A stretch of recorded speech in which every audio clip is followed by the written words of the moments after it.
анхныхнаас нэг хэдэн зүйл асууя. Энэ найдваргүй зээлийн чанар ер нь ямархуу төвшөнд байгаа вэ?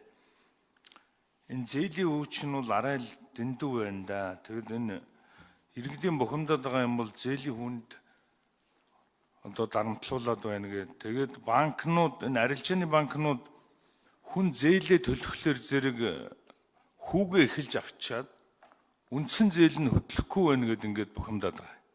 Тэр нь ч бас үний юм бэлээ.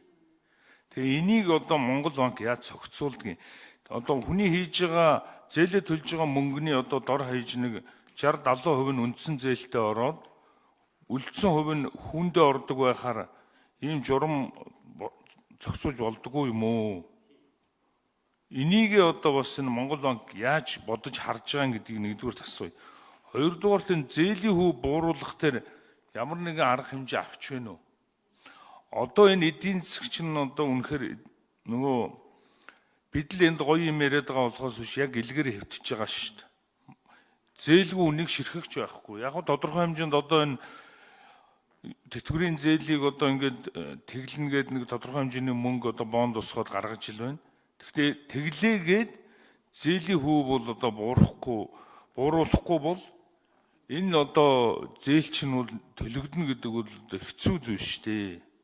Тэгээ би энэ Баттөмөр гишүүний хэлж байгаатай бол яг санал нэг байна.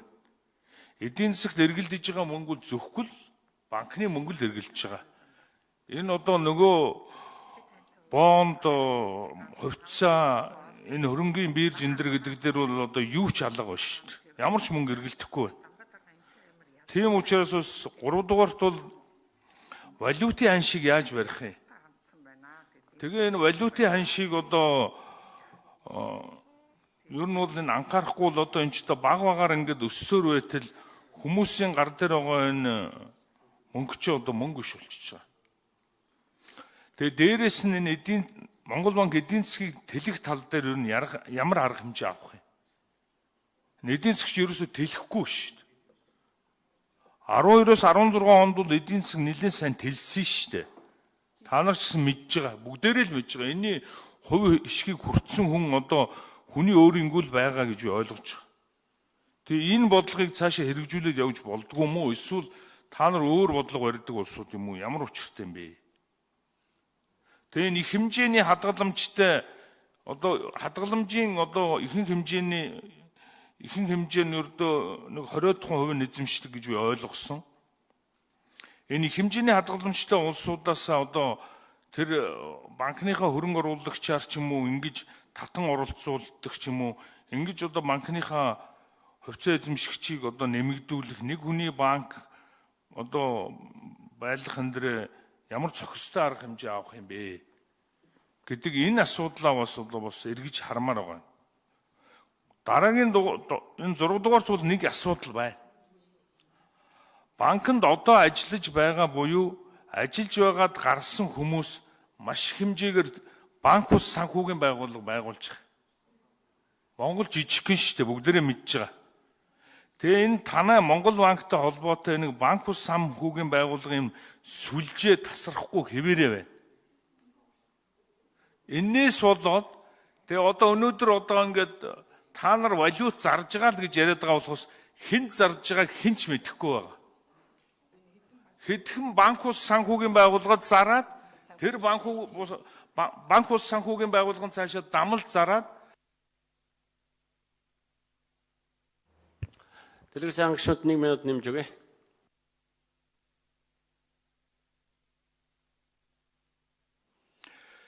Ингээд одоо тэр цаад банк ус санхүүгийн байгууллагад яагаад валют их хэмжээгээр байгаад байгаа юм бэ?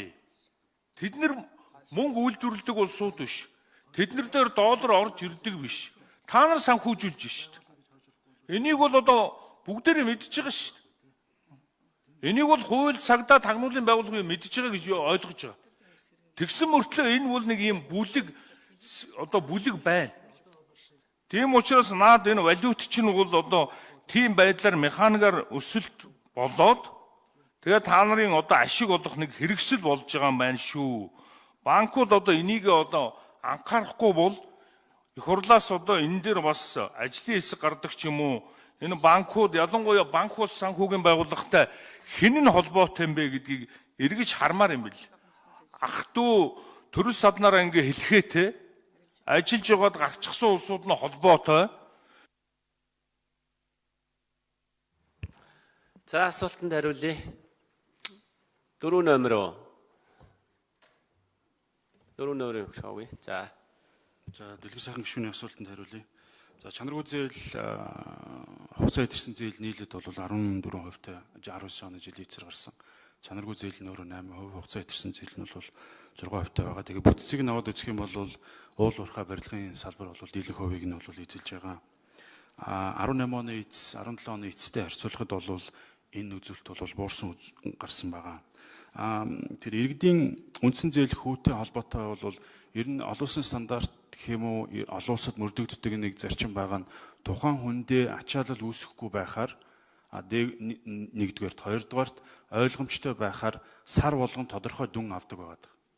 Өөрөөр хэлбэл орлогын тодорхой хувийг нь 10% гэдэг юм бол 20% гэдэг юм уу.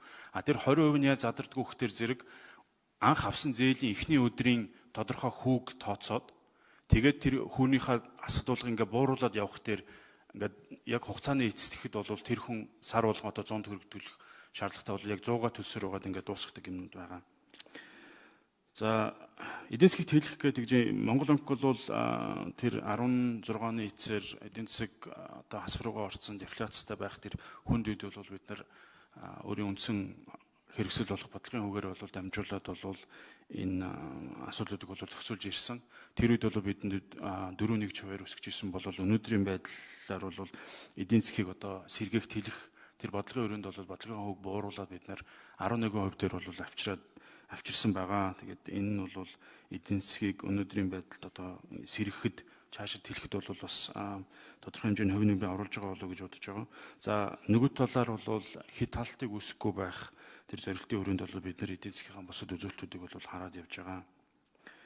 За зээлийн хувь оруулах бол стратеги бол батлагдсан. Тэгээд тэрний хэрэгжилтээр бол зөвхөн Монгол банк өөр зохицуулахаараа гээд бусад санхүүгийн байгууллагууд бол хамтраад ажиллаа явж байгаа. Тэгээд Монгол банкн дээр одоо хийж байгаа нэг том юм их хуралдаан хамаатай нэг юм нь бол энэ чанаргүй зээлүүд одоо тэднүүсийн иргэн төлөлттэй холбоотой энэ шүүхийн процесс, шүүхийн бус журмаар барьцаа хөрөнгө борлуулах тэр эрх зүйн орчинг илүү боловсронгуй болох үүднээс бол бид нар 6 хуулинд бол нэмэлт өөрчлөлт оруулаад иргэний хуулиас ахуулаад тэр хуулиудын одоо төслүүдийг бол боловсруулад ингээд эцэслээд явж байна.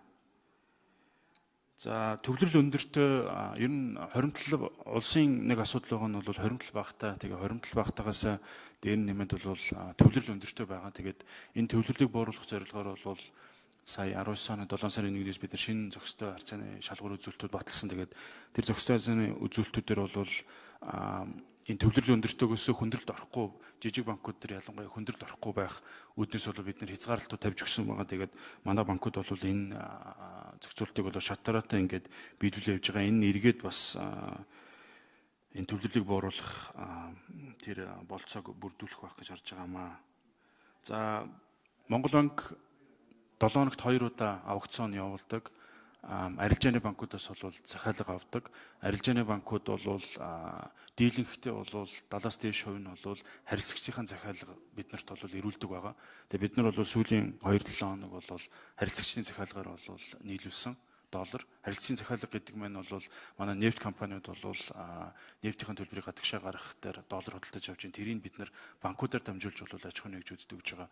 Манай уул уурхайн компаниуд одоо яг одоо сезон биш байлаач гэсэн одоо тэр тоног төхөөрөмж худалдаж авах тэр импортын төлбөр тооцоо хийхэд бол одоо хэрэгцээ шаардлага бол банкудаараа дамжуулаад Монгол банкнаас бол доллар худалдаж авч байгаа. Банк усуудын талаар бол хэлж мэдэхгүй байна. За гарамж өгшөн асуултаас уучлаарай сонгоцсон юм. Гарамж өгшөн асуултаас.